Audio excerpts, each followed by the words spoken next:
Vamos embora, pessoal, palpites desta terça-feira e não temos os resultados de segunda, tá? Inclusive eu já deixei algumas dicas antecipadas aí no canal que vão estar no vídeo de hoje. Pode ser que as cotações estejam mais baixas, pode acontecer. Para você evitar isso, entre no meu grupo gratuito, link no primeiro comentário fixado, porque lá eu posto de maneira antecipada algumas das dicas. Teve um cara que falou, pô, cotação do Botafogo que você mandou 1,60, o empate na Lula tava 1,40.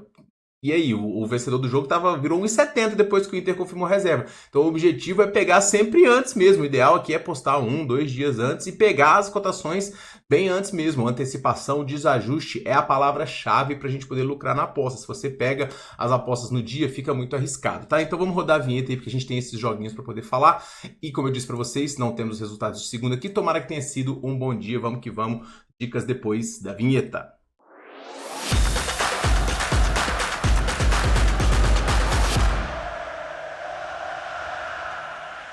E fala, galerinha passadora, beleza? Tudo bom? Tiquinaraj aqui para mais um vídeo. Vamos analisar o primeiro jogo do dia, jogo da Laú contra o Carabobo. Esse jogo é muito importante para a Laú, porque basicamente a gente tem 3 times lutando por 2 vagas. Olha só, o Carabobo é realmente o pior do grupo. A gente tem o Botafogo na terceira colocação, a Laú e Estudiantes. Estudiantes com 9 no momento e joga com o Botafogo nessa rodada, então um confronto tudo ou nada para o Fogão aqui nessa parte do jogo realmente é muito importante. A Laú, ela fez 2 jogos em casa. Num ela conseguiu vencer a equipe do Botafogo e perdeu para o Estudiantes.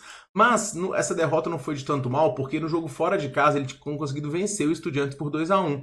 Então agora é o time ir para cima do Carabobo para poder tentar vencer e vencer de preferência, né, com uma larga margem de gols, porque o critério de desempate aqui pode ser o definidor para este grupo, tá? Então, a Laú hoje, que tem um meio-campo técnico, jogadores experientes de frente, um bom treinador também, embora o futebol chileno não viva os seus melhores momentos, tem boas chances. O Carabobo é um time que ele tá lutando, né? Só que é muito limitado tecnicamente mesmo, um time que tem fragilidade, que não consegue organizar muito bem as suas ações, até conseguiu encaixar um empate aqui diante da própria Laú aqui, não tem feito gols em muitos jogos, fez uma boa partida diante da equipe do Botafogo, mas é aquilo, né? É um confronto limitado. A Laú não faz valer uma cotação de 1,30, pessoal, mas é um time forte aqui nessa competição e tem boas condições de vencer. Em 1,30 eu não vou, mas qualquer coisa acima de 1,60 aqui para a Laú diante de um adversário frágil venezuelano, eu vou pegar sim. Situação no grupo também muito importante.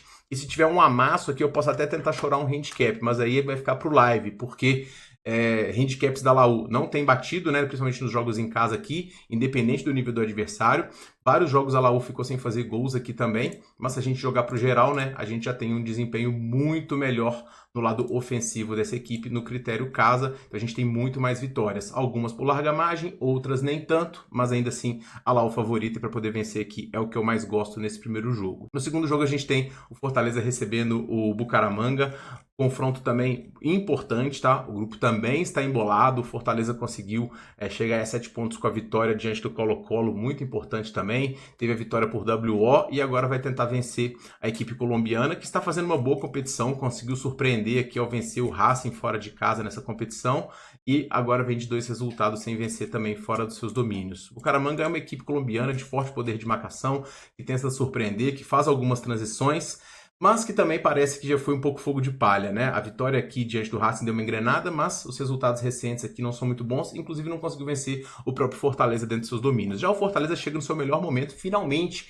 o time se encontrou, né? 2 vitórias, 9 gols em 2 jogos e é o terceiro jogo já sem sofrer gols, o 4º jogo nos últimos 5 que o Fortaleza não sofreu gols. Então o time se estruturou, melhorou o lado defensivo e esse é um dos pontos do Vojvoda, ele consegue enxergar as falhas da sua equipe, consegue corrigir isso e o lado ofensivo deslanchou, o próprio Lucero fez 2 gols aqui, então o Fortaleza chegou como grande favorito. 1,50 para Libertadores, a gente tem visto aqui próprio Bahia, Internacional, alguns times tendo um pouco de dificuldade contra equipes uruguaias, colombianas, independente do adversário, os brasileiros não estão tão acima assim, a não ser o Palmeiras, então eu vou tentar pegar o Fortaleza aqui a 1,80 e para mim essa é a melhor indicação deste confronto. No terceiro jogo, pessoal, a gente tem o Sporting Cristal recebendo a equipe do Cerro Porteño e aqui um confronto também bem importante para as pretensões de ambos aqui no grupo, porque a gente só tem uma vaga para 3 times também, né? Bolívar, Sporting Cristal e Cerro, já que o Palmeiras já está classificado.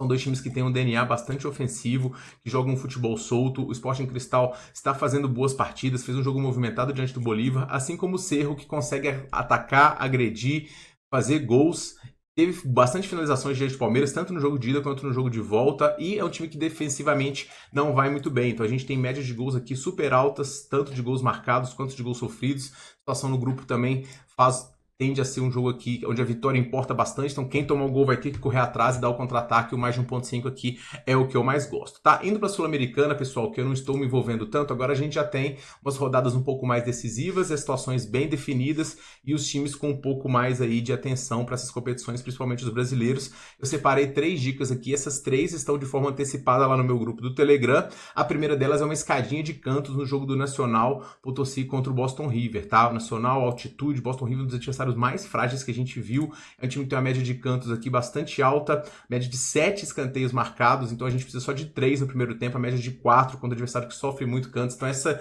dica de cantos pro Nacional do Potosí é muito boa, tá lá no meu canal gratuito e vou deixar aqui para vocês também, tá? A escadinha, se você quer ver, tem que ir lá, eu vou deixar só a primeira selecionada aqui para vocês. Segundo jogo, o jogo do Grêmio contra o Godoy Cruz também. O Grêmio se acertando com o trabalho do seu novo treinador, fazendo algumas partidas um pouco mais dignas. Teve um gol no finalzinho diante da equipe do Bragantino e tava todo mundo comemorando, o Farid lá dizendo vai. De repente o Grêmio tem um lapso e tomou um gol aí no finalzinho. E o Grêmio é isso, né?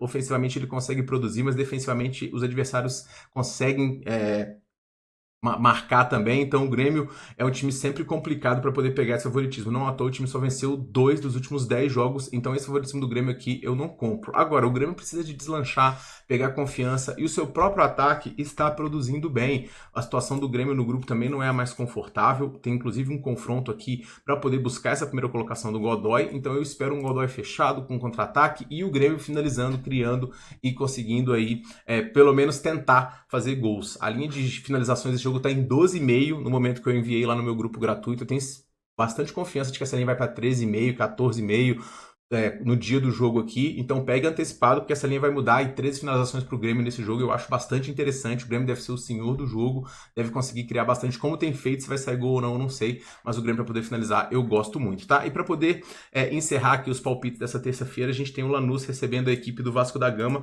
Confronto também do primeiro contra o segundo colocado. Lembrando que só o primeiro avança aqui na Sul-Americana, né? O segundo vai para direto, o segundo vai para pegar os times da Libertadores, então o Vasco não tá ganhando de ninguém. Pegar um time que tá ganhando Libertadores aí, qualquer que seja, vai ser um pouco complicado.